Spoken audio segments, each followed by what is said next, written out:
മുദ്രപത്രങ്ങളെ കുറിച്ചിട്ട് ഒന്ന് രണ്ട് കാര്യങ്ങൾ പറയണം.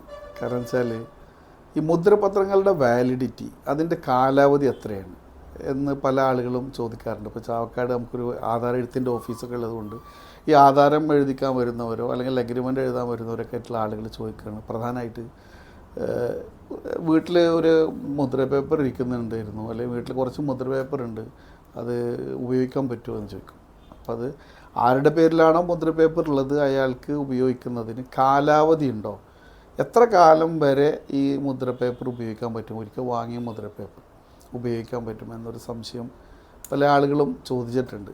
അപ്പോൾ അതിനെ ഒന്ന് ക്ലാരിഫൈ ചെയ്യുക എന്നുള്ള ആൾക്കാണ് ഇത് പറയുന്നത്. ഒരു മുദ്ര പേപ്പറിന് പ്രത്യേകമായൊരു കാലാവധി സ്റ്റാമ്പ് ആക്റ്റിൽ പറയുന്നില്ല, അല്ലെങ്കിൽ നിയമം പറയുന്നില്ല.